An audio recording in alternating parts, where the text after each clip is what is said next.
Et j'ai commencé à être obsédé par la nourriture, avec une pensée très conflictuelle, puisque d'un côté j'étais obsédé par la nourriture, et de l'autre, je voulais pas prendre du poids, je voulais pas devenir gros, donc ça crée un espèce de conflit qui est très difficile à manager et qui est très tiraillant à l'intérieur. Hello Julien, je suis hyper heureuse de tourner cet épisode avec toi aujourd'hui parce qu'on va parler de sujets qui, je sais, concernent énormément de personnes. On va parler de rapport à la nourriture, de rapport au corps, de régulation et dérégulation du système nerveux. Et on va parler de causes plus que de symptômes. Et donc, pour introduire ce sujet, j'aimerais te demander aujourd'hui quel est ton rapport à la nourriture et à ton corps et comment il a évolué. Et on va aussi parler des addictions. Et des C'est addictions. un sujet qui intéresse les gens. C'est un sujet évidemment. Mais il arrive après, mais pour t'as spoilé la moitié de l'épisode déjà. Yes. Euh,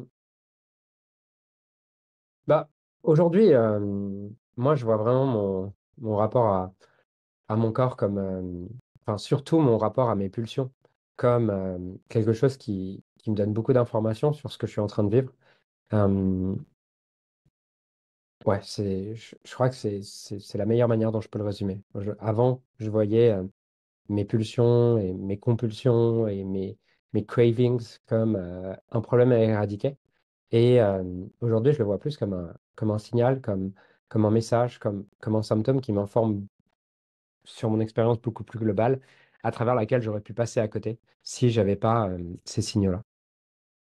Et c'est quoi alors qui a été le déclic qui t'a permis de comprendre que c'était pas juste un symptôme? Comment, à quel moment tu t'es dit, OK, c'est des signaux qu'il faut que j'écoute et comment tu as compris que c'est des signaux et comment ça t'a permis de faire le lien entre la nourriture et autres addictions s'il y en a et du coup, tous les symptômes? Ouais. Alors, en fait, à l'âge de 15 ans et demi, après avoir vécu 7 années assez extraordinaires dans le tennis, et notamment 3 ans en internat où je voyageais partout dans le monde pour faire des tournois, j'avais une vie intense dans laquelle j'étais entouré de mes amis qui jouaient aussi à haut niveau au tennis. J'étais en internat, je m'amusais, je m'entraînais 7 heures par jour, j'allais pas à l'école et on se marrait toute la journée avec les copains, en plus de jouer au tennis et de faire ce qu'on aimait le plus. Et ce qui s'est passé, c'est que pour diverses raisons, j'ai pas été repris dans cet internat à l'année de mes 16 ans et je suis rentré vivre chez ma mère et c'est comme si à ce moment-là, j'avais commencé à me sentir vraiment au fur et à mesure mort à l'intérieur. J'en avais pas vraiment conscience, euh, mais avec le recul, c'est comme ça que je le nommerais. Et quand tu te sens vide, quand tu te sens mort, eh ben, tu trouves un moyen de te sentir vivant et rempli. Puisque le cerveau va constamment chercher à maintenir des perceptions équilibrées et à remplir d'une manière artificielle ce qu'il n'arrive pas à remplir de manière naturelle. Donc, comme ma vie à cette époque-là ne suffisait pas à me remplir, comme ma vie ne suffisait pas à me faire me sentir vivant, alors la meilleure manière que j'ai trouvée à ce moment-là, c'était la nourriture. Et j'ai commencé à être obsédé par la nourriture et avec une pensée très conflictuelle, puisque d'un côté, j'étais obsédé par la nourriture et de l'autre, je voulais pas prendre du poids, je voulais pas devenir gros, donc ça crée un espèce de conflit qui est très difficile à manager et qui est très tiraillant à l'intérieur. Et c'est là que quelques mois plus tard, on va dire, j'ai la meilleure stratégie que j'ai trouvée pour manager ce conflit interne. Et encore, aujourd'hui, je le vois comme des stratégies et tout, mais à cette époque-là, c'était pas du tout comme ça que je le voyais. Avec le recul, c'est comme ça que je le vois. Ben, en tout cas, à cette époque-là, ce que j'ai trouvé, c'est ben, je vais me faire vomir, comme ça je peux manger et je vais pas prendre du poids. Sauf que cette stratégie, tu te rends compte au bout d'un moment qu'elle est pas très écologique. Au début, tu es assez fier de ça. Et c'est ce qui se passe chez beaucoup de boulimiques, c'est que la première pensée dans les premières semaines, mois, c'est putain, je suis trop fort, j'ai trouvé un moyen de pouvoir manger sans grossir, sans prendre du poids. Et au fur et à mesure, tu te rends compte que tu peux plus faire marche arrière, que tu es prisonnier de ça, que tu n'arrives plus à manger sans te faire vomir, même si tu essaies, même si consciemment tu te dis non, c'est comme si c'était plus fort que toi. Et j'ai vécu cette expérience pendant 6 à 7 ans, à essayer de trouver des solutions, mais me sentir complètement bloqué. euh, Complètement bloqué. Certaines solutions marchaient un jour, 2 jours, mais jamais rien de très satisfaisant sur le moyen terme. jusqu'à ce que je découvre, à l'âge de mes 22 ans, un livre de Nicolas Propin qui explique que toute structure qui ne fait pas sa raison d'être s'autodétruit. Et au moment où moi je lis cette phrase, c'est comme si, boum, ça faisait la lumière sur tout ce que je vivais depuis 7 ans. Et que je comprenais que mes compulsions alimentaires, et tous ces... Ouais, mes compulsions alimentaires, le, le fait que je déteste mon corps, le fait que j'ai des pulsions que j'arrive pas à contrôler, tout ça, c'était juste un message pour me dire, hé, t'es pas en train de vivre une vie qui te remplit, tu es en train de vivre une vie qui te fait te sentir mort, en fait. Et à ce moment-là, j'ai commencé à prendre l'engagement de vivre une vie qui me remplit et ne pas avoir besoin de la nourriture pour me remplir, puisque naturellement, si je me sens vide, je vais trouver un moyen de me remplir. Si ma vie ne suffit pas à me sentir rempli, alors je vais trouver un moyen de me remplir. Et quelques semaines plus tard, ce que j'essayais, ce dont j'essayais de me libérer depuis 7 ans avait diminué de, de 100%. Je me faisais plus vomir. Je me faisais plus vomir. Ça m'arrivait d'avoir encore des compulsions, on va dire, mais 95% de mes symptômes avaient disparu. Et ça a été pour moi un véritable éveil, on va dire, autour du message que vient nous donner les compulsions. Et dans le message, on peut voir d'ailleurs un petit jeu de mots amusant qui est mess et sage. Mess en anglais, c'est le bordel. Et le message, en gros, c'est le bordel que fout le sage à l'intérieur de toi pour t'amener à vivre une vie qui t'inspire et arrêter de continuer dans une vie qui te rend malade. Et concrètement, il y a eu quoi? Parce que j'imagine qu'entre le moment où tu as lu le livre et le moment où tu as vécu la vie que tu vis aujourd'hui et qui t'a beaucoup inspiré, il y a forcément une période de transition. Et malgré la transition et le fait que tu n'avais pas encore la vie que tu voulais, ça a quand même servi à couper toutes tes compulsions. Ouais. euh, alors, il s'est peut-être passé quelques, quelques semaines, on va dire, mais ce qui est rigolo, c'est qu'hier, j'avais une interview avec Nicolas Propin. Donc, on est revenu justement sur toutes les subtilités de son message. Et j'ai capté une subtilité que j'avais pas captée mentalement, mais en tout cas que j'avais vécue à ce moment-là. Il explique que avant même, euh, avant même la compréhension des outils et tout, la première chose, la chose la plus importante, c'est de poser comme standard et comme priorité numéro un, de vivre dans ce qu'il appelle l'état interne, qui est un état d'amour et de gratitude. Et ça, c'est un choix, c'est une priorité, c'est une décision. Et quand tu parles du temps dans cette transition, en fait, cette transition, elle n'a pas duré longtemps. Pour une raison, c'est que j'en ai fait l'objectif numéro un. Et j'étais prêt à payer tous les prix du monde pour faire de ça mon objectif numéro un. Ce qui veut dire que euh, j'avais pas de notion de sécurité, de peur de perdre, de tout ça. Enfin, même si elles existaient, elles étaient secondaires. Et quand tu fais de vivre en alignement avec ta raison d'être, vivre en alignement avec ce qui t'inspire profondément, avec ce qui te met dans un état d'amour et de gratitude, euh, le reste est secondaire. Et pour beaucoup de personnes, ce qui fait que cette transition, elle prend du temps, c'est que le choix, ils l'ont fait qu'à moitié. C'est-à-dire qu'ils ont ajouté dans leur priorité le fait de vivre en alignement avec leur raison d'être, mais ça reste secondaire par rapport au fait de maintenir un statut, par rapport au fait de maintenir une sécurité, par rapport à toutes ces choses-là. Et donc, naturellement, ben, quand il y a un choix à faire entre je vais aller dans l'heure ou dans la journée ou dans la semaine ou dans le mois, j'ai le choix entre vivre quelque chose qui me permet de ne pas perdre ce que j'ai déjà, ou alors d'aller vivre ce qui me remplit pleinement. Bah, comme la priorité numéro un n'a pas été d'aller faire ce qui me remplit pleinement, ce qui reste, c'est ne pas perdre. Donc, t'as beau dans ce moment-là avoir peut-être compris, euh, avoir des indications autour de qu'est-ce qui te remplit, quelles sont toutes ces choses-là, mais en fait, tant que tu le priorises pas comme élément numéro un, tu vas croire que ça prend du temps. Mais ça prend pas du temps, c'est juste que t'as pas décidé, que t'as pas choisi. Et donc, pour te répondre, en fait, à ce moment-là, ce que j'ai fait, c'est que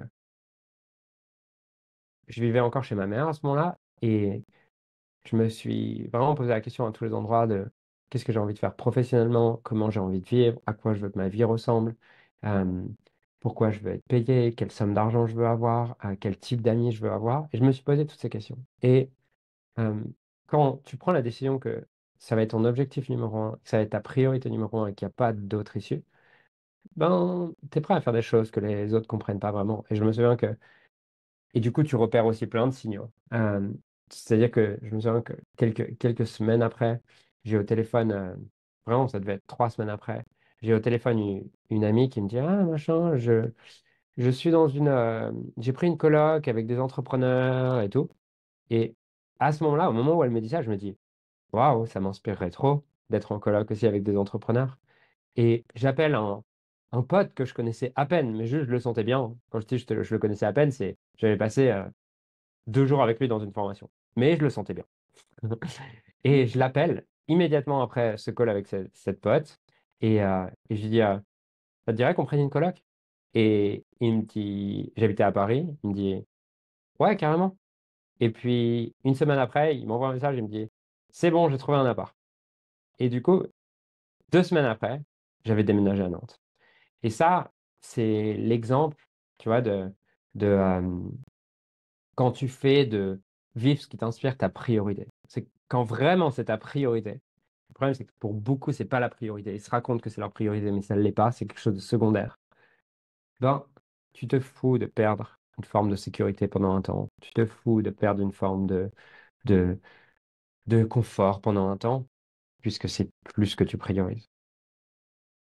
Et du coup, si je comprends bien, c'est pas tant le fait de d'avoir un nouvel objectif ou d'avoir changé qui peut jouer sur tes compulsions alimentaires, c'est vraiment quelque chose qui se passe plutôt au niveau interne, de Oui, décider que tu suis avant même d'avoir les résultats. En fait, c'est à partir du moment où bien tu sûr. prends la décision intérieurement, là, ça peut jouer sur tes compulsions et t'as pas besoin que ta vie change. Donc, ça veut dire que toutes les personnes qui écoutent, elles ont pas besoin que leur vie change forcément pour que ça joue sur leurs compulsions. Elles ont juste besoin de prendre la décision de se dire, à partir d'aujourd'hui, je veux vivre une vie qui m'aligne et là, ça va jouer sur toutes les addictions.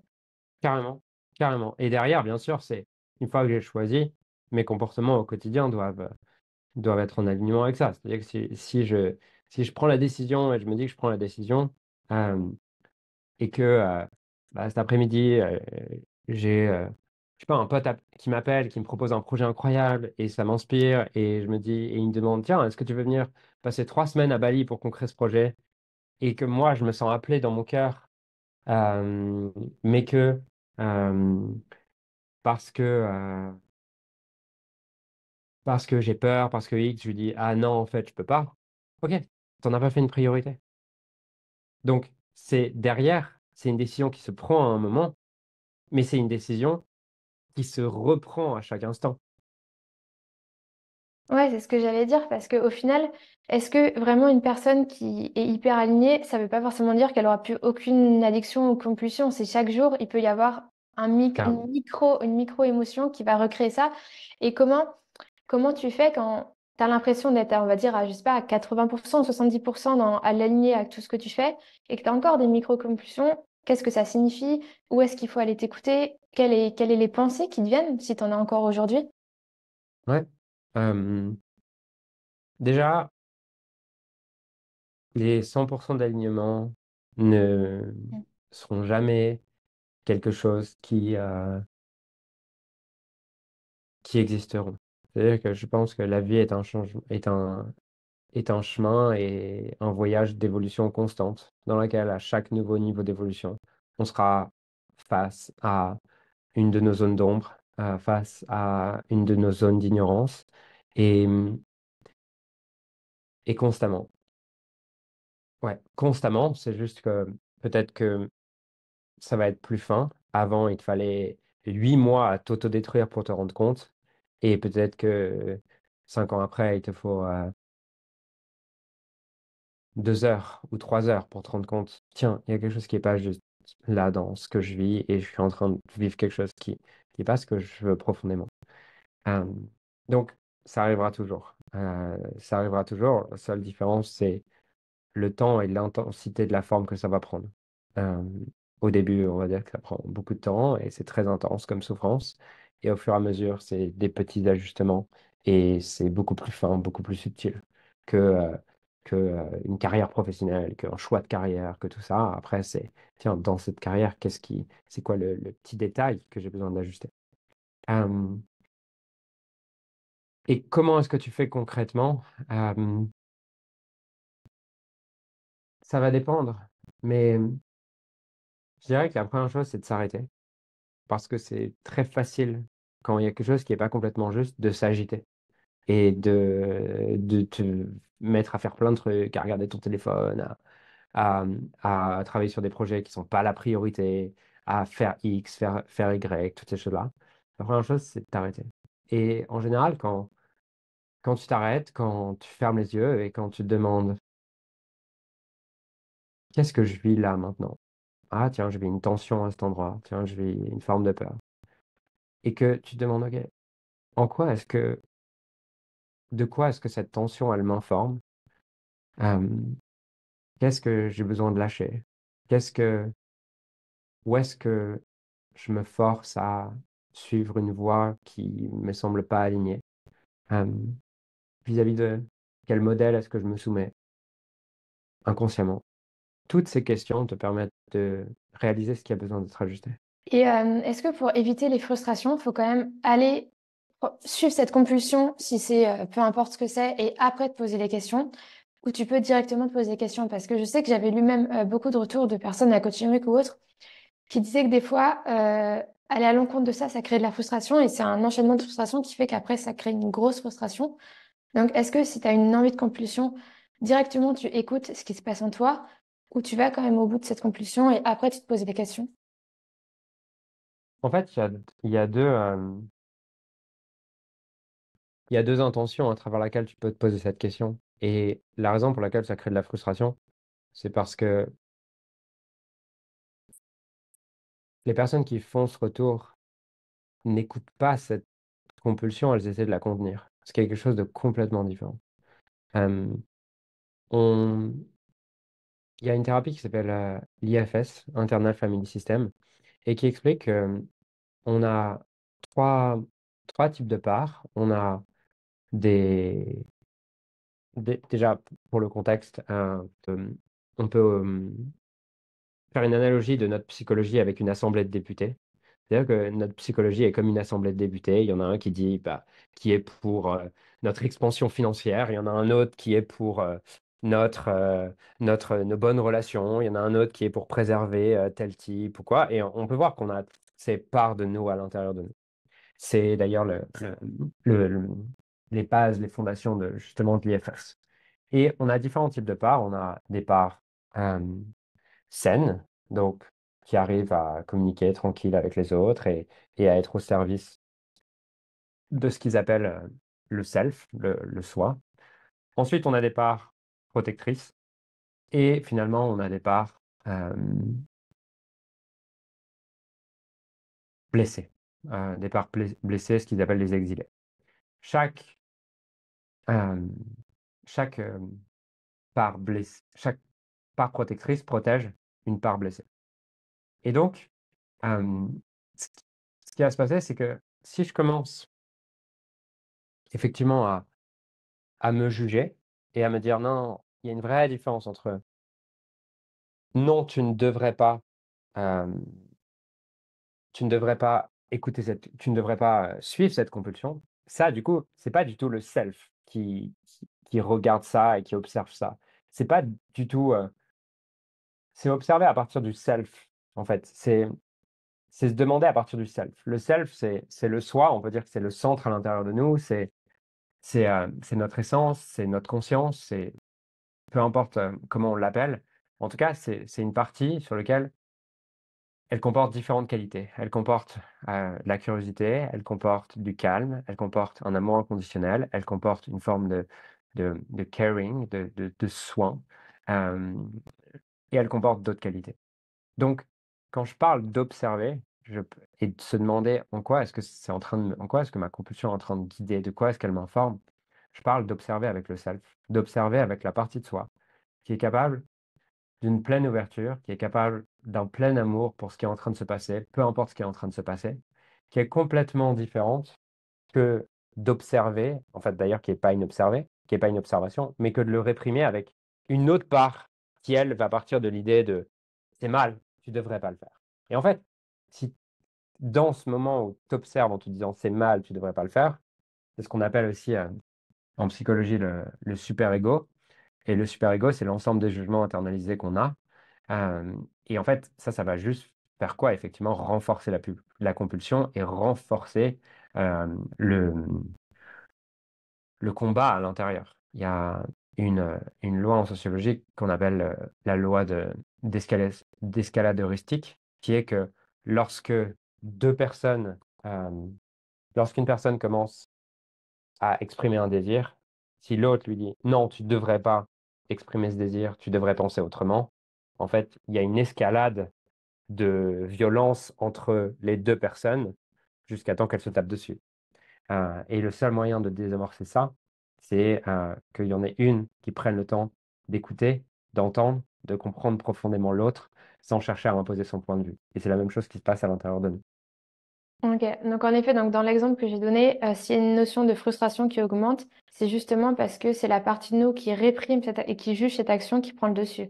Exactement. Et c'est elle qui essaie de contrôler l'autre, alors que l'intention que je propose, c'est au contraire juste de prendre le temps de respirer, d'être avec soi et se demander, tiens, de quoi est-ce que cette envie m'informe, de quoi est-ce que cette compulsion m'informe, qu'est-ce qu'elle me pousse à écouter, qu'est-ce qu'elle me pousse à ajuster, qui est une démarche qui est complètement différente. Et encore une fois, pas de problème à...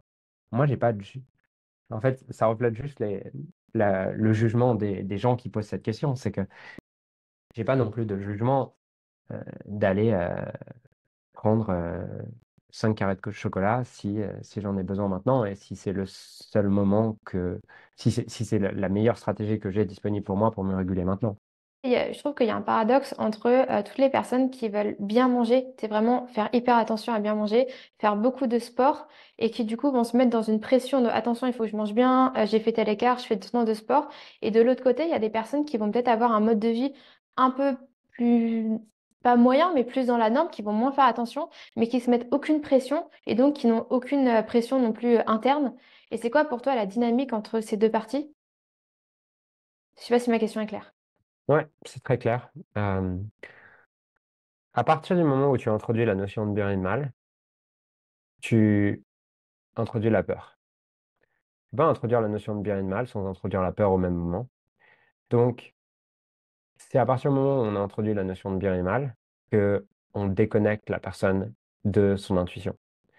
Si tu regardes des enfants, euh, moi, ma chérie, elle est nutritionniste de formation, et donc, selon ce que vit son fils, elle sait exactement ce dont il a besoin. À certains moments, elle va me dire, tiens, là, il a besoin de, de tel type de plante, là, il a besoin d'histamine, là, il a besoin de X, Y, Z. Et ce qui est fascinant, c'est de voir qu'à 5 ans, il sait, euh, elle, avec toute sa connaissance et tout, elle sait, et elle va dire, tiens, ça serait bien qu'il mange, par exemple, une banane, par exemple, parce que, voilà, il manque de magnésium, ou il a l'air excité, ou je sais pas quoi. Et lui, il va aller vers le truc, il va bouffer 4 bananes. À d'autres moments, il peut avoir un autre besoin, et elle, avec son regard, elle peut savoir, du coup, ce dont il a besoin, elle va pas lui communiquer, hein. Mais intuitivement, il va aller vers les aliments qui comportent les nutriments qui sont en déséquilibre aujourd'hui dans ton système et qui créent justement les symptômes dont tu fais l'expérience. Donc, intuitivement, on sait quoi manger. Euh, intuitivement, on sait quoi manger. Sauf que, au plus est-ce qu'on introduit le bien et le mal, au plus est-ce qu'on introduit la peur, la honte et la culpabilité, qui commencent à prendre le contrôle et on ne mange plus du coup avec notre corps et notre intuition, mais on se met à manger avec notre tête. Sauf que pour pour toute part que je réprime, elle finira par s'exprimer par compulsion.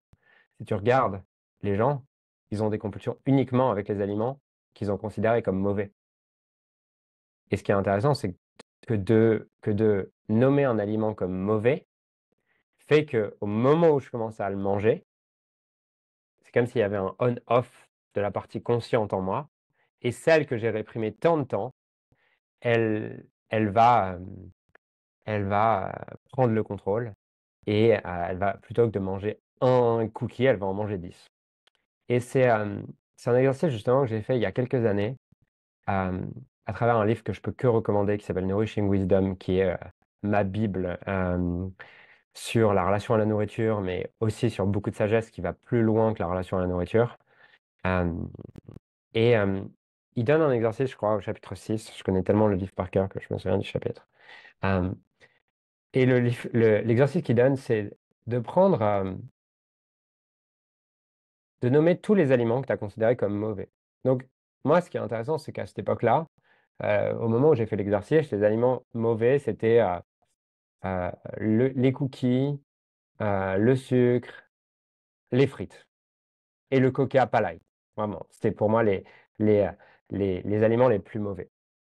Et ce qui est marrant, c'est de voir qu'avant de faire cet exercice, si, bien sûr, comme je considérais que c'était mal, s'il y avait des frites à la carte, j'allais jamais les commander. Par contre, si j'avais quelqu'un à côté de moi qui commandait des frites et qui me disait euh, j'ai plus faim, j'allais commencer à les dévorer. Et puis, pareil sur les cookies, pareil sur absolument tout. Ou alors, sur les cookies, par exemple, je vais ne pas en manger pendant un an, et puis un jour, je vais commander une boîte de 6, quoi. Et je vais manger les 6 d'un coup.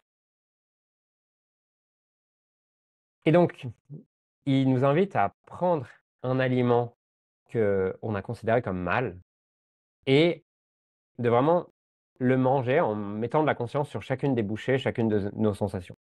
Et ce qui est intéressant, c'est qu'en général, ces aliments-là, ils sont excellents pendant une, deux, trois ou quatre bouchées maximum, mais à la cinquième, il n'a plus la même saveur, il n'a plus le même goût, il n'a plus le même plaisir qu'il nous apporte. Sauf que, de par le fait de l'avoir nommé comme bien ou mal, au moment où on mange, on est déconnecté de nos sensations puisqu'on est connecté à notre jugement, à notre peur, à notre culpabilité, à notre tête. Et donc, on n'a plus accès à ces informations. Et c'est pour ça que on va, entre guillemets, faire n'importe quoi. Et donc, toute l'idée, justement, c'est de sortir de cette appellation de bien, mal des aliments et de comprendre que c'est jamais la substance qui est un problème, mais uniquement son utilisation. C'est-à-dire que le sucre, par exemple, n'est pas un problème. Le sucre n'est pas mal. Si par exemple, je fais un marathon et qu'au bout du 30e kilomètre, j'ai j'ai un vrai coup de barre, ben, j'ai pas besoin de légumes, j'ai pas besoin de brocoli. J'ai besoin de l'injection de sucre qui va augmenter ma glycémie le plus rapidement possible. Et donc, chaque substance a son utilisation, et c'est jamais la substance, c'est uniquement son utilisation qui va la rendre nocive. Euh, et pour ça, pour réaccéder à ce qui est intuitif en nous, qui sera toujours plus sage que n'importe quelle autre vérité d'un autre être humain qui a été écrit dans un magazine ou dans un livre, la première étape, c'est effectivement de se libérer de toutes ces pensées qu'on a à propos des aliments qui sont bons ou des aliments qui sont mauvais. Puisque c'est également la même chose pour un aliment qui est bon. C'est-à-dire qu'un aliment qui est bon de par le jugement qui a été mis, si on se met d'accord par exemple sur le fait que euh, c'est quelque chose sur lequel à peu près tous les nutritionnistes sont d'accord, euh, les brocolis, c'est bon pour la santé. En fait, essaie de manger euh, 500 grammes de brocolis dans le même repas. C'est très bon pour la santé. Mais sauf que tu vas voir que tu vas avoir mal au ventre toute l'après-midi parce que tu auras trop de fibres, parce que tu en auras mangé trop, parce que tu seras déconnecté de tes sensations. Et ce qui était censé être bon, en fait, n'est plus bon pour toi parce que tu t'es pas écouté dans tes sensations. Et comment tu arrives à, tu vois, parce qu'il y a plein de personnes, je pense, qui sont ultra déconnectées de leurs sensations parce que De bah, ouf. elles ont tellement interprété qu'il fallait pas manger ça, que je pense que c'est pas juste leur dire reconnecte-toi à ton intuition qui va les reconnecter. Je pense que le process pour s'y reconnecter, il est un peu plus compliqué que ça. Ce serait quoi? Ce serait commencer par à chaque repas poser de la conscience, réussir à s'écouter plus tout au long de la journée. C'est quoi les premières étapes vraiment pour une personne qui a énormément de compulsions et qui sait même pas par où commencer? Toutes les personnes que j'ai accompagnées sur le sujet des compulsions, j'ai vu deux causes principales à toutes les compulsions. La première, c'est un bénéfice secondaire à avoir du poids en excès.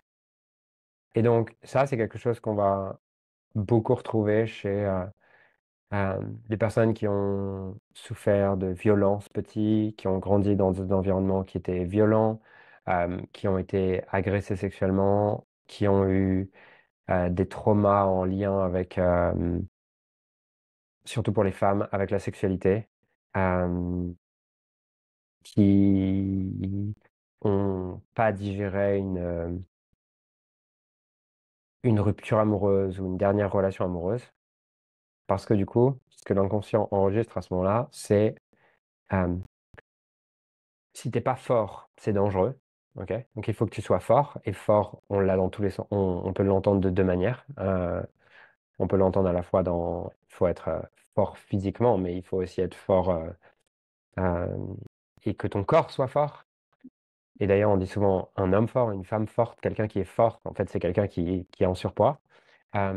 Et pour une femme, c'est aussi ce qui me permet d'éviter de, euh, de continuer à être attirante et de prendre le risque, du coup, de sexuellement être une proie.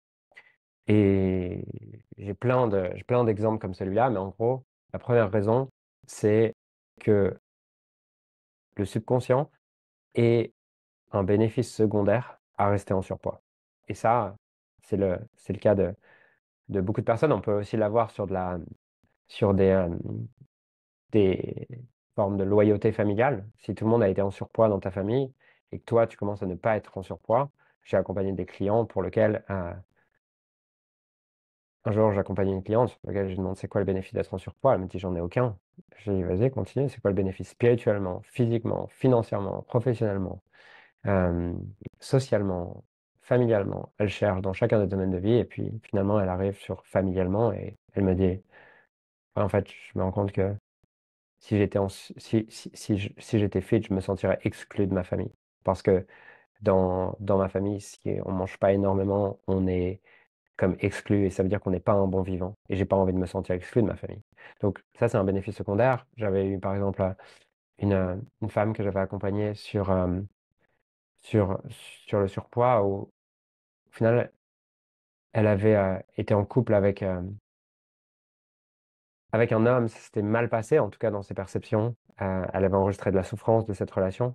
Et puis, derrière, elle sentait son meilleur ami se rapprocher d'elle. Et c'est à ce moment-là qu'elle avait commencé à prendre du poids.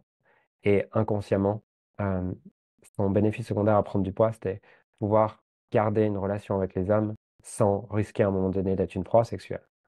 Euh, J'avais aussi une personne en lien avec les bénéfices secondaires, une personne qui avait vécu beaucoup de violences petite et qui, du coup, son bénéfice, c'est qu'en étant forte, elle ressent plus la douleur parce qu'il y a une forme de protection entre son être et son corps, en tout cas dans ce qu'elle avait enregistré. Donc, la première raison pour laquelle les gens vont avoir beaucoup de compulsions alimentaires, de mon expérience, c'est parce qu'ils ont une raison, un bénéfice secondaire beaucoup plus fort que tout inconscient, beaucoup plus fort que toute intention consciente de ne pas perdre du poids. Et donc ça, c'est la première chose que je recommanderais aux gens de faire, c'est de se demander, c'est quoi les bénéfices secondaires que j'ai à être en surpoids? Euh, et à ne pas perdre de poids. Parce que tu as plein de gens qui consciemment se disent, ouais, moi je veux perdre du poids, mais en fait, inconsciemment, ils veulent pas ça. Euh, et ensuite, euh, la deuxième raison principale pour laquelle les gens vont avoir des compulsions alimentaires, c'est que leurs compulsions leur permettent de relâcher la tension créée par le fait de ne pas être soi-même. Euh, Chaque répression que tu as d'une part de toi, d'un de tes désirs, d'une de tes envies, crée une tension à l'intérieur de ton corps. Les tensions sont la forme que prend la vie que tu n'exprimes pas. Donc tout ce que tu réprimes prend la forme d'une tension. Cette tension, elle peut être psychologique, physiologique, et souvent elle est les deux. Cette tension, à un moment donné, elle a besoin d'être relâchée. Et donc, euh, tu peux euh, tout simplement manger pour relâcher cette tension. C'est une stratégie comme une autre. Il y en a qui boivent, il y en a qui se droguent, il y en a qui se masturbent, il y en a qui vont faire du sport. Voilà. Chacun a ses stratégies. Mais encore une fois, c'est un message pour nous inviter à être davantage authentiques et davantage nous-mêmes. J'avais accompagné une cliente qui avait des addictions au sucre et c'était même pas un problème pour son poids, mais juste, elle avait fait des analyses et puis euh, elle voyait que son niveau de cholestérol augmentait et du coup, pour elle, c'était une alerte et elle voulait faire évoluer ça. Et un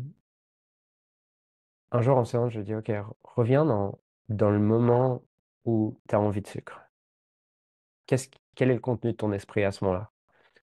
Et à ce moment-là, elle réfléchit et puis elle me dit, ah ben en fait, le contenu, c'est je dois être à la hauteur pour cet après-midi. Et puis, on va chercher un autre moment où elle a envie de sucre. Et en fait, tous les moments sur lesquels elle avait envie de sucre étaient toujours en lien avec j'ai une image idéalisée de ce que je dois être professionnellement. Et professionnellement, elle réprimait toute une part d'elle qui était peut-être plus de fragilité, euh, plus de faiblesse perçue. Et du coup, euh, forcément, quand tu réprimes une part de toi et quand tu t'obliges à n'être qu'une part de toi, ça crée une tension sur laquelle tu trouves une manière artificielle de la libérer. Et symboliquement, le sucre, c'est aussi la douceur. Donc en général, les gens qui ont une addiction au sucre, encore une fois, c'est en général, hein, il y a plein de cas spécifiques, mais c'est des gens qui ont du mal à, à s'offrir de la douceur. Donc, tout, si je réprime la douceur que je pourrais m'exprimer parce que je me dis que je dois être fort, je dois être bon, et donc je suis dur avec moi-même, je vais avoir tendance à avoir des compulsions euh, au sucre, puisque symboliquement, c'est la seule forme de douceur que je m'autorise à avoir. Donc, ça, c'est la deuxième raison de la plupart des compulsions, c'est un désir, une envie, qui, euh, un désir, une envie qui peut être interne ou externe que je réprime. C'est-à-dire que si je si je m'autorise pas à aller vivre quelque chose qui est stimulant pour moi, je vais chercher des stimulants de manière artificielle. C'est trop intéressant ce que tu dis là sur la partie douceur du sucre. Est-ce que dans ces cas-là, c'est la même chose sur tous les types d'addictions? Est-ce que l'alcool compense un autre besoin? Est-ce que les drogues compensent un autre? Ou rien à voir, c'est juste que chaque personne... Alors, ouais, en fait, il y a deux choses. Il y a effectivement la symbolique de l'aliment, et enfin de l'aliment ou de la substance. Et il y a également qu'est-ce que la substance me permet d'être. Donc, on vient de parler de la symbolique de certaines substances. Et la deuxième raison, c'est qu'est-ce que la substance me permet d'être, qui est un truc ultra intéressant et qui est pour moi le chemin le plus rapide pour comprendre la raison d'être de l'addiction. C'est que la raison d'être me permet toujours de faire l'expérience inconsciemment de ce que je ne m'autorise pas consciemment. Et je vais te donner un exemple pour que ce soit plus clair. J'avais un client que j'avais accompagné qui vient me voir un jour pour une addiction sur le... Il fumait du cannabis. Voilà, il fumait du cannabis et puis ben, il en fumait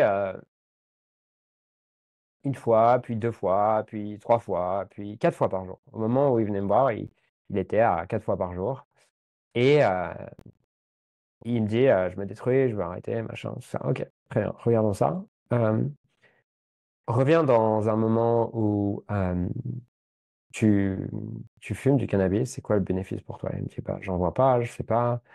Et je dirais, c'est à quel moment spécifique que tu fumes du cannabis? Et il me dit, c'est à chaque fois après les meetings d'équipe, surtout quand il y a mon associé. Je dis, ok, intéressant. Qu'est-ce que tu juges le plus chez ton associé? Et elle me dit, non, en fait, mon associé, je supporte pas, elle est lente, elle comprend rien, et j'ai l'impression qu'elle plane.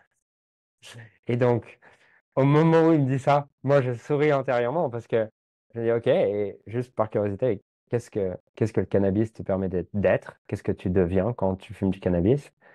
Et là, il me fait, ah, putain, j'avais pas vu, en fait. Ça me permet de m'autoriser de ralentir, de planer, d'arrêter d'être en train de trouver des solutions à tout. Et, et il me dit, mais du coup, qu'est-ce que ça veut dire? J'ai dit, ben, c'est-à-dire, tant que tu vois pas les bénéfices de la lenteur, les bénéfices de planer, tu réprimeras ça en toi. Tu chercheras à aller vite toute la journée. Et la seule manière dont ton inconscient t'autorisera à planer et à être lent, comme tu ne te l'autorises pas, ce sera à travers le cannabis.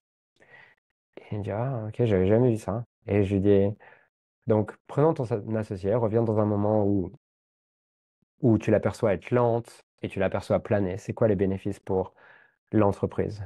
Et il me dit, il n'y en a pas. Je dis, vas-y, cherche encore. Ça ne me va pas comme réponse. Il me dit, ok. Il cherche et il me dit, en fait, les bénéfices, c'est que du coup, ça permet de prendre du recul. En fait, elle est beaucoup plus stratégique que moi. Elle a beaucoup plus d'idées que moi. Euh, et en fait, ça lui permet d'être créative. Et en fait, je l'admire aussi pour sa créativité. Je l'admire aussi pour tout ça. Et ok. Et toi, c'est quoi les inconvénients quand tu es rapide, quand tu es tout ça? Il me dit, bah, en fait, je brûle les équipes sont plus inspirées. Bref, il me nomme plein d'inconvénients jusqu'à ce qu'il voit, waouh, en fait, je vois à quel point c'est utile. Et limite, j'ai envie de la prendre dans mes bras, mon associé. Et il me dit ça. Et ce qui est marrant, c'est que du coup, 2 mois, enfin, la semaine d'après, je lui reparle. Il me dit, bah, en fait, j'ai complètement arrêté de fumer. Et 2 mois après, il m'envoie un message et il me dit, Julien, je voulais vraiment te remercier parce que j'ai plus touché à un joint de cannabis. Et j'ai revendu mes parts également. Je suis parti. J'ai beaucoup d'amour pour mon associé, mais je vois qu'on a été au bout de ce qu'on avait à faire. Je me suis autorisé à changer complètement d'industrie. J'ai trouvé une femme aussi, puisque son, son associé, pour la petite histoire, était sa mère. Mais du coup, il était tellement lié de par leur charge émotionnelle avec sa mère qu'il n'y avait pas non plus de place pour une femme. Et, euh, et ma vie s'est transformée. Et c'est aussi un des trucs qui me touche, tu vois, sur travailler sur les addictions, c'est que quand tu libères quelqu'un d'une addiction, derrière, il y a aussi tellement de place et d'espace mental qui est maintenant libre pour aller créer ce qui les inspire, que pour moi, les addictions, je le vois pas du tout comme un problème à résoudre, je le vois comme un chemin d'initiation vers qui on est profondément. Et pour moi, ça a vraiment été le cas. Et d'ailleurs, je suis profondément reconnaissant d'être tombé sur des personnes qui, face à mes addictions, m'ont pas mis dans la catégorie il a un problème et qui n'ont pas posé un diagnostic sur moi, mais qui ont vu ça comme le chemin de mon âme. Et c'est quelque chose que je trouve tellement beau d'amener quelqu'un qui croit avoir un problème, qui vit avec honte et culpabilité, de l'amener à se rendre compte qu'en fait, son addiction n'est pas un problème, mais un message à écouter et que derrière cette addiction, il y a un vrai chemin d'initiation pour découvrir qui il est profondément. Franchement, je trouve ça trop beau à t'écouter raconter ça. Mais surtout, est-ce que c'est aussi simple que ça et qu'il faut juste suivre sa raison d'être? Ou est-ce que, parce que j'ai pas envie qu'il y ait une personne qui nous écoute, qui ait l'impression d'être hyper alignée dans sa vie, mais qui a des addictions depuis peut-être 10, 20, 30 ans et qui du coup n'arrive pas à s'en sortir. Est-ce qu'il n'y a pas aussi, en plus de suivre quelque chose qui te plaît, un autre travail à faire qui permet juste de casser un système de programmation mentale, en fait, à chaque fois, tu as pris l'habitude de fumer ou de faire une compétition à tel moment, ou non, pour C'est- toi, c'est- c'est 100% En aligné. fait, c'est ce que je disais au début, tu vois, euh, c'est ce que je disais au début, qui est, si par exemple, j'ai vécu un trauma avec mon addiction et un moyen d'éviter ce trauma, bien sûr que là, je vais avoir un travail de guérison là-dessus. Tu vois, par exemple, je t'ai donné 2, 3 exemples sur de la violence, des violences sexuelles, toutes ces choses-là. Mais j'ai aussi, par exemple, accompagné une personne qui, pareil, bon, elle, c'était tout type de drogue, hein. On n'avait pas trop on n'avait pas trop de fric sur les drogues, tout ce qui lui passait sous la main. En soirée, elle prenait. Et, euh, et puis, un jour, elle vient me voir et elle me dit, j'en ai vraiment marre. Chaque fois que je suis en soirée, au début, j'ai une profonde tristesse qui monte et j'ai une profonde tristesse qui monte et puis après, je finis, en fait, je me souviens même plus de la soirée parce que tellement je me suis drogué. Et je dis, OK, reviens dans un moment où tu es en soirée, c'est quoi les pensées qui commencent à émerger? Et là, elle me dit, en fait, je me dis, la première pensée qui émerge, ce serait tellement cool si ma sœur était là. Et je dis, OK, et ta sœur, elle est où? Et là, il se met à pleurer. Il me dit, en fait, bah, ma sœur, on avait 1 an et demi d'écart, on était très proches et tout. Et puis, elle est décédée dans un accident. Et je dis, OK. Et donc, là, tu vois, c'est ce que je disais tout à l'heure, c'est que l'addiction te permet de faire l'expérience inconsciemment de ce que tu ne veux pas t'autoriser consciemment. Donc, parfois, ton addiction peut être aussi une manière de ne pas accéder à certaines émotions, de ne pas accéder à certains souvenirs. Euh, qui était son cas à lui. Chaque fois que, du coup, il était en soirée, il voyait du monde et ça lui rappelait le lien qu'il avait avec sa sœur et les soirées qu'il faisait avec sa sœur. Et c'était quelque chose qu'il n'avait jamais voulu adresser, en fait, le deuil de sa sœur. Euh, et du coup, ben, ce jour-là, effectivement, on a travaillé sur le deuil de sa sœur. Et après, il avait plus besoin justement de, de drogue parce il y avait plus rien à éviter. Il était de un, les pensées, elles n'arrivaient pas puisqu'il les avait traitées consciemment et il s'était libéré de toutes les charges émotionnelles autour de ça. Donc,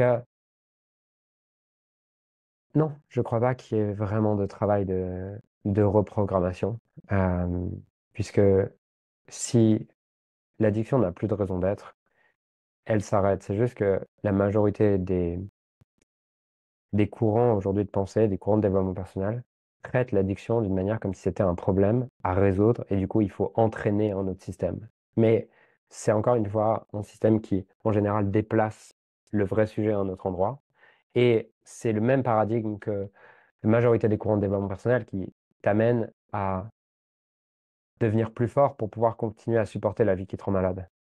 Et c'est une hérésie et c'est le même système dans lequel la plupart des gens vivent, hein. Si tu regardes comment fonctionne la médecine, comment fonctionne la pharmacie, le milieu pharmaceutique, comment fonctionne la majorité des industries dans notre monde, elles sont des moyens pour soulager la douleur de vivre une vie qui nous remplit pas pleinement. Donc, c'est pas étonnant que le développement personnel suive cette même voie, mais je ne crois pas qu'il faille reprogrammer. Et s'il y a besoin de reprogrammer, c'est probablement que la raison d'être de l'addiction n'a pas été complètement comprise, intégrée et transcendée. OK, là, je suis d'accord. Et le seul, juste pour aller au bout, faire l'avocat du diable Ouais. jusqu'au bout, pour toutes les personnes qui sont... Il y en a beaucoup, tu vois, qui se mettent à fumer à l'âge du collège, lycée, un peu sous influence sociale, et qui, 20 ans, 30 ans plus tard, je prends l'exemple, mais c'est la même chose pour d'autres addictions, mais qui, 20 ans, 30 ans plus tard, ont peut-être une vie qui leur convient totalement parce qu'ils ont évolué, mais ont toujours cette addiction à la cigarette. Toi, tu penses que... Non, vu ta tête, c'est que... Non, Non, moi non, je suis pas d'accord. ok. C'est quoi? C'est qu'ils ont pas, finalement, ils pensent faire ce qu'ils aiment, mais ils font pas ce qu'ils aiment. Alors, c'est plus subtil que ça. C'est-à-dire que tu peux, par exemple, aimer ce que tu fais professionnellement, mais peut-être que tu te sens étouffé dans ton couple. Peut-être que tu te sens étouffé dans une hiérarchie. Peut-être que tu te sens étouffé ailleurs. Ou peut-être qu'il y a un endroit où tu as l'impression de ne pas pouvoir respirer. Peut-être que tu fais ce que tu aimes professionnellement, mais peut-être que ton emploi du temps ou l'entreprise que tu as créée, même si tu fais ce que tu aimes, ne te permet pas de respirer. Donc, qu'est-ce que tu fais? Tu vas euh, trouver un moyen de respirer artificiellement avec la cigarette. Ou peut-être que la partie de toi que tu réprimes également, c'est la partie qui s'arrête, qui prend du temps, parce que tu n'en vois pas les bénéfices. Et du coup, tu réprimes cette part qui est en toi. Et donc, la seule manière de l'exprimer, c'est en allant fumer. Ok, donc ouais, donc ça revient finalement un peu à ce que tu disais tout à l'heure, où le sucre apporte de la douceur, la cigarette peut apporter cet aspect, enfin le ralentissement, le cannabis pour planer. Donc en fait, aller chercher qu'est-ce que tu réprimes chez les autres, aller chercher qu'est-ce que tu ressens. Et le troisième point qu'on n'a pas évoqué aussi, c'est donc on disait quand tu as ta compulsion qui arrive, savoir ce qui se passe, ce que tu ressens en ce moment. Mais est-ce qu'il y a aussi un intérêt à aller chercher quand est-ce qu'elle a commencé, ce qui peut être des années en Bien arrière, sûr. Ouais. pour aller chercher vraiment le déclencheur et savoir si il y a l'instant et il y a quand est-ce que tu as commencé à avoir cette addiction? Effectivement, il peut y avoir un intérêt. Euh, Ce que j'ai juste peut-être à préciser, c'est que j'encourage les gens à être accompagnés pour une raison. C'est que derrière l'addiction, c'est le protecteur. Si on prend, tu vois, nos 3 types de parts, celui qui va manger un gâteau, celui qui va prendre un verre d'alcool, qui va faire tout ça, c'est le protecteur. Il nous protège de la douleur, puisque l'addiction, c'est la recherche du plaisir. Et la recherche du plaisir est toujours en compensation à une perception de plus de douleur que de plaisir dans le moment. C'est-à-dire que j'ai pas envie de me bourrer de gâteau si j'ai pas une douleur, tu vois. Mmh. Donc, il y a toujours une douleur. Euh, attends, celui qui va essayer de comprendre, d'analyser tout ça, il est aussi teinté du protecteur. Donc, Mmh. même si j'essaie de chercher, de me raconter, je vais toujours continuer à raconter l'histoire qui me permet de ne pas accéder à la véritable douleur et la véritable peur en dessous. Parce que le protecteur ne me laissera pas y accéder. Reprenons l'exemple, j'en ai donné plein, peu importe l'exemple que je vais donner. Si, Si tu as besoin. ouais, si je prends par exemple l'exemple du cannabis, ok?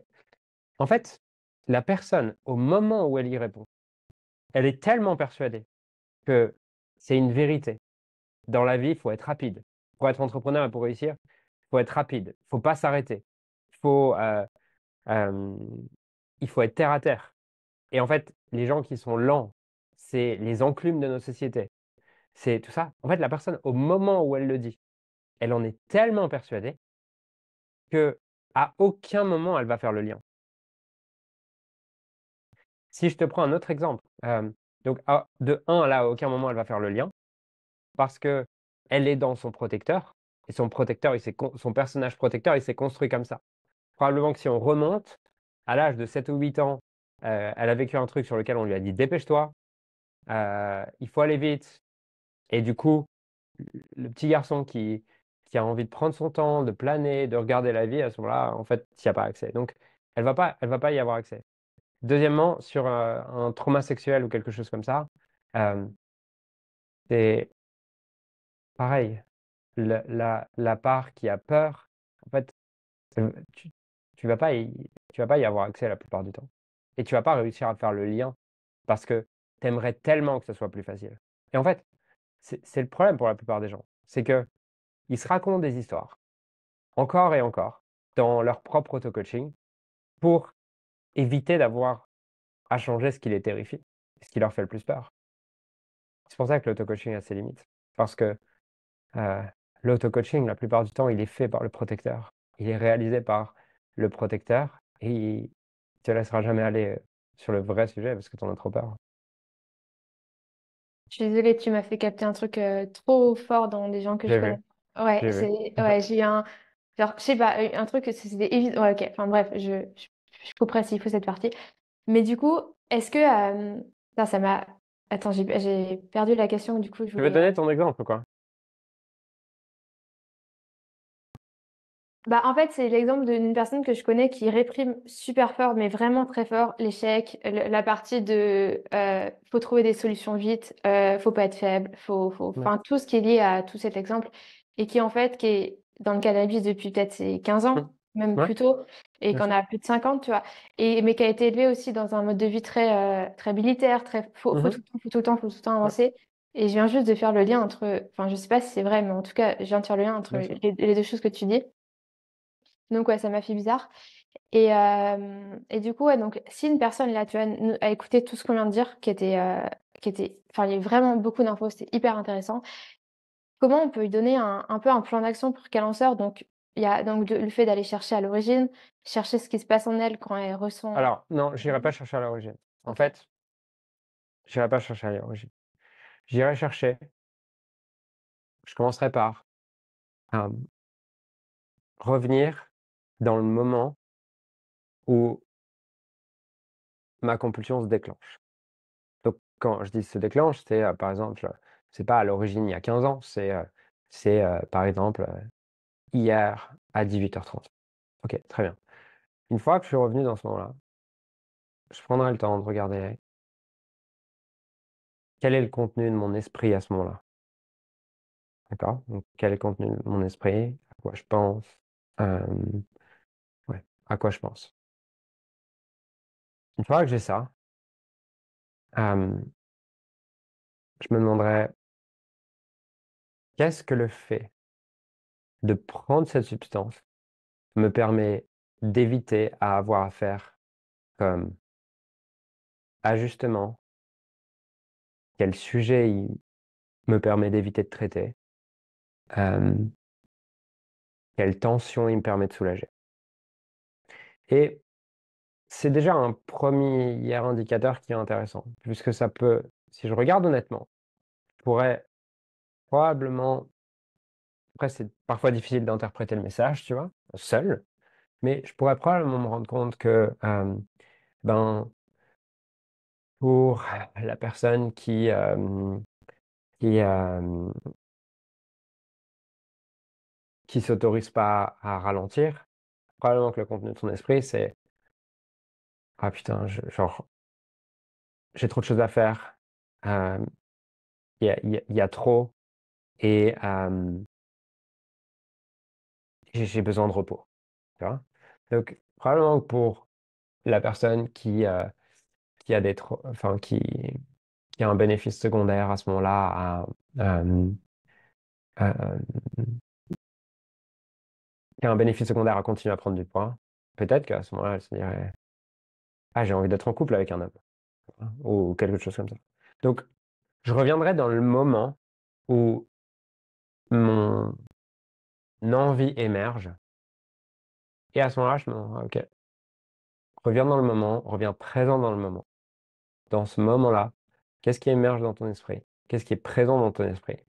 Et quel est le bénéfice que tu obtiens à aller vers l'alcool, la nourriture, la drogue, le sexe, ce que tu veux. Et ça me montre ce que je veux éviter. Ce que je veux éviter, c'est la subduction. Il n'existe pas d'addiction sans subduction. C'est-à-dire que pour toute addiction, il y a quelque chose que je veux éviter. Addiction, c'est to add something in my life. Tu vois, add. Subduction, c'est Mmh. to subtract something from my life. Donc, qu'est-ce que je veux supprimer de ma vie? Euh, Qu'est-ce que je veux supprimer de ma vie? Et là, je réaliserai ce que je veux supprimer de ma vie. Et c'est uniquement en travaillant sur la charge émotionnelle liée au fait de vouloir supprimer cette chose que je peux m'en libérer. Donc, une fois que j'ai identifié ce que je voulais éviter, je me demanderais, OK, où et quand est-ce que j'ai appris qu'il fallait l'éviter? Et c'est quoi les bénéfices de ne pas exprimer ça? Et c'est quoi les inconvénients de vouloir supprimer ça de ma vie? Donc, par exemple, si je reprends la lenteur et la rapidité, je me demanderais, OK, où et quand est-ce que j'ai appris que la rapidité était bien? OK, maintenant, pourquoi est-ce que c'est un bénéfice d'apprendre à être lent? Qu'est-ce que ça m'apporterait? Machin. Et en quoi est-ce que c'est un inconvénient? C'est quoi le prix que je paye de, de vouloir toujours être rapide, de vouloir toujours accélérer, de vouloir toujours avancer? Pareil sur la cigarette, sur respirer, sur tout ça. Et une fois que je vois les bénéfices et les inconvénients et que je suis à l'aise avec ces deux parts de moi, que j'ai plus envie d'en ajouter une seule et d'en supprimer une autre, c'est là où je vais pouvoir réaccéder à mes signaux internes, me réécouter et organiser ça naturellement plutôt que de devoir l'organiser superficiellement. Puisque c'est ce que l'addiction fait en fait. Elle nous permet de faire l'expérience ces deux parts de nous de manière artificielle, qui est juste la conséquence de ne pas réussir à le faire, de ne pas s'autoriser à le faire naturellement. C'est hyper intéressant parce que tu m'as fait voir aussi des. Enfin, j'avais les grandes lignes de principe d'induction, compulsion, je les voyais bien, mais c'est vrai que tu as réussi à aller dans le détail et un peu plus précis sur plein de sujets qui abordent des nuances. Et en fait, je trouve que tout est dans le détail et les nuances changent énormément de choses dans la manière de voir. Là, je pense que ça fait 1 heure qu'on tourne. Donc, pour toutes les personnes qui écoutent, c'est déjà beaucoup d'informations. Ce que je te propose, c'est qu'on peut couper pour cet épisode. Par contre, tous les sujets qu'on n'a pas approfondis, si ça intéresse, dites-le nous en commentaire ou sur DM sur Insta ou peu importe. Et je pense qu'on peut faire après des épisodes spécifiques sur plein de sous-thématiques qu'on aurait pu creuser beaucoup plus. Mais là, l'idée, c'était surtout d'apporter un premier épisode qui est très généraliste, qui donne plein d'infos. Et après, on les traitera en profondeur. Juste si une personne veut aller plus loin tout de suite, qu'est-ce que tu lui conseilles de faire? S'inscrire à nos programmes. On a deux programmes qui peuvent vraiment vous aider sur ce sujet-là. On a un premier programme qui s'appelle Unified Food and Body, qui est une journée d'immersion en ligne pendant une journée où le but, c'est d'aller en profondeur sur ce que vous venez de voir théoriquement aujourd'hui. Donc, la première session, on est déjà rempli, on a été rempli au bout de 2 jours, mais c'est une immersion en fait d'une journée sur lequel, euh, l'idée c'est vraiment de vous accompagner à le découvrir, puisque comme je vous le disais, en fait l'inconvénient c'est qu'on a des réelles zones d'ombre sur des zones d'ombre et on a des bénéfices secondaires à ne pas avoir ces zones d'ombre. C'est pour ça qu'être accompagné sur des sujets euh, est essentiel. Et donc, c'est des journées en petit comité avec, où vous êtes vraiment accompagné en petit comité et vous avez aussi le miroir des autres pour pouvoir voir des choses que vous ne voyez pas. Et c'est une journée, il y aura tous les détails, on la refera régulièrement. Donc, c'est une journée sur laquelle vous pouvez accéder dans la bio et vous pouvez vous inscrire sur la liste d'attente. Enfin, dans la bio ou dans la description, quoi. Vous trouverez. Et on a également l'école de coaching mastery, dans lequel on va justement en profondeur sur tous ces mécanismes. Et également, pour ceux d'entre vous qui sont coachs, thérapeutes, accompagnants ou même parents, euh, et ça vous intéresse d'être capable d'accompagner une personne à se libérer de ses addictions et à comprendre le message sous-jacent pour pouvoir vivre nos symptômes comme un véritable chemin d'initiation plutôt d'essayer de les supprimer en passant à côté de messages qui sont précieux. Et après, se retrouver à dire, ah, je sais pas ce que je veux dans ma vie. Ben, normal, tu as supprimé tous les indices. Euh, on a justement l'école de coaching, sur lequel, pareil, vous trouverez en description le lien pour plus de détails. Trop bien. Merci, Julien. Avec plaisir.